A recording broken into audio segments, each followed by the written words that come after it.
આ રોલરિયોનો પાછો ફોન આવ્યો. હા બોલ. આ જીજાજી ફોન નતો, હું પ્રેન્ક કરતો તો તમારી યાર હાચે કા ફોન નથી લેવાનો. પ્રેન્ક તો તમે લોકોએ બધાએ ભેગા મળીને મારી યારે કરી લીધો હે.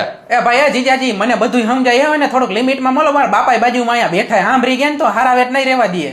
હવે તારા બાપા બેઠા હોય કે ગમે એ બેઠા હોય, પ્રેન્ક તો તમે બધાએ મારી યારે કર્યો જ છે ને. બધાએ ભેગા મળીને તું, તારા બાપા ને તારી બેન ને તારા માન બધાએ ભેગા મળીને આ વાવાઝોડું તમે મને બટકાવી દીધું છે. જીજાજી ઈ વાવાઝોડું હે તો તમે ક્યાં ઓછા હો, તમે સુનામી હો સુનામી. હવે શું નામ આ મારું લોહી પી ગઈ છે. હવે અહીંથી લઈ જા તો સારી વાત છે. હવે આને લઈ હું જાય, મારી બેન બિચારી મને કાલ ફોન ઉપર કહેતી હતી હું ભાઈ કેટલા ઘરના કામ કરું, તાર જીજાજી તો કઈ કરાવતા જ નથી. એલા એ હાવ ખોટું બોલે, એક નંબરની ખોટાડી તારી બેન. હવે આખો દી સોફા ઉપર બેઠી બેઠી ચરતી જોઈએ, પેપ્સી ને થમ્સઅપ ને ઓલું ને બાખો દી બહારના ઓર્ડર કરે, મને રાંધીને નથી ખવડાવતી. હવે અહીંયા સવારના 5 વાગ્યાની ઉઠી ગઈ હોય ને ત્યારની બપોરે 12 વાગ્યા સુધી જમવાનું ન બનાવે ત્યાં સુધી કામ કરતી, તમે એમ કહો કે જાગતી નથી. તું તારી બેન નું ઉપરાણું લેમાં તો ઉપરાણું એનો ન લઉં તો હું તમારું લઉં. અરે પણ તું અહીંયા કઈ મારી ઘરે જોવા આવ્યો, તારી બેન શું કરે આખો દી? મારે જોવાની જરૂર નથી, મારી બેન મને ખબર હે કેટલી કામ. હવે આખો દી છાને આખો દી હે ને પડી હોય પાડાની જેમ સોફા ઉપર ને બેડ ઉપર ને સૂતી જોઈએ આખો દી. તમને આ થેકનો ઢઢડિયો હોય ને હોતું રહેવાનું, કહેવાનું 5 વાગે જાગમાં દીકું 8 વાગે જાગી. મને બધું કહેતી હતી કે તાર જીજાજી સામેથી કે 8 વાગે જાગજે. લ્યો અરે